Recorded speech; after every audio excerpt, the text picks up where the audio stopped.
सदन की गरिमा को मेरा सदन नमन। सदन में प्रस्तावित विषय जल संकट, सरकार या लोगों की विफलता। विषय के पूर्णता पक्ष में मैं आकांक्षा श्रीवास्तव अपने तर्क प्रस्तुत करने जा रही हूँ। तो महोदय, सर्वप्रथम हमें समझना होगा कि जल संकट क्या है। जल संकट अर्थात जलीय संसाधन की कमी होना, और इसके कारण दो होते हैं मूल रूप से। पहला, पानी का मिसयूज़ होना, और दूसरा पानी का प्रिजर्व ना हो पाना। तो पानी का मिसयूज़ होना, पानी का प्रिजर्व ना हो पाने का जो जवाबदेही है वो सरकार की क्यों है? सरकार एक स्टेट रिप्रेजेंटेटिव होती है। हर गतिविधियों को नियंत्रित करना सरकार के कार्य के अंदर आता है। तो ऐसे में जो यूजफुल रिसोर्सेज है उसके नियंत्रित इस्तेमाल होने की जिम्मेदारी किसकी हुई? सरकार की है। तो जब सरकार अपनी जिम्मेदारी को पूर्ण रूप से नहीं निभा पाती है तो जवाबदेही किसकी हुई? सरकार की हुई। तो विफल कौन हुआ? सरकार हुई, ना कि लोग। महोदय, हमें समझना होगा कि जो लोग हैं अगर वो अपने अंदर चेतना जागृत नहीं कर पा रहे हैं, लोग इस बात को नहीं समझ पा रहे हैं कि क्यों जल को बचाना हमारे लिए ज़रूरी है, तो इसकी विफलता भी सरकार ही है। कैसे? कि जो सरकार है वो कभी भी इस समस्या को समस्या के रूप में जनता के समक्ष प्रस्तुत ही नहीं कर पाई। सरकार समस्या कैसे प्रस्तुत करती है? सरकार अपने मैनिफेस्टो में हर वो समस्या लेके आती है जो कि ज़रूरी होती है।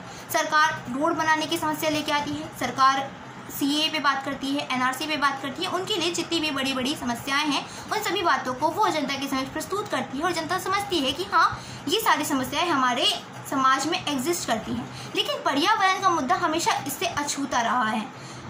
क्यों?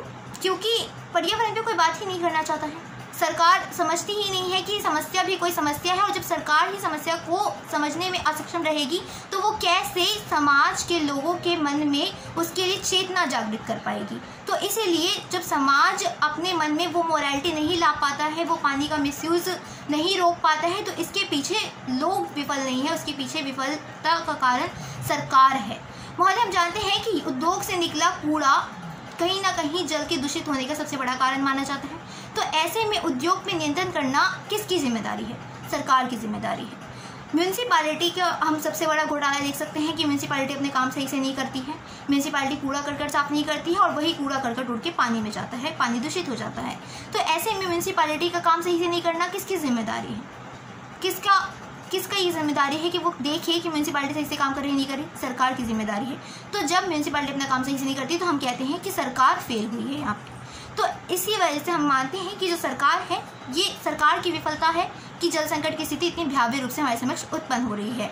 ये सरकार की विफलता है कि वो पॉलिसीज़ तो बना रही है प्रिजर्व करने के लिए, लेकिन उसका इम्प्लीमेंटेशन ठीक से नहीं कर पा रही है। क्योंकि भ्रष्टाचार की समस्या आज भी हमारे समाज में अंकित है, और भ्रष्टाचार आज भी हमारे समाज से ख़त्म नहीं हुआ है। इंफ्रास्ट्रक्चर में कहीं ना कहीं कमी आ जाती है जब वो पॉलिसीज़ बनाती है। तो इन सारी विफलताओं के पीछे किसका हाथ है? सरकार का हाथ है। तो ऐसे में जल संकट किसकी वजह से जल संकट किसकी वजह से उत्पन्न हो रहा है? सरकार की वजह से उत्पन्न हो रहा है। तो सरकार की विफलता कहीं ना कहीं जल संकट का मूल रूप से कारण है, क्योंकि पॉलिसीज़ के इम्प्लीमेंटेशन ना हो पाना, लोगों के मन में चेतना जागृत ना हो पाना, ओवर यूज़ होना, प्रिजर्व ना हो पाना पानी का, ये सारी समस्या का एकमात्र कारण सरकार है। इसी वजह से जल संकट की स्थिति का मूलभूत कारण सरकार की विफलता है, ना कि लोगों की। धन्यवाद।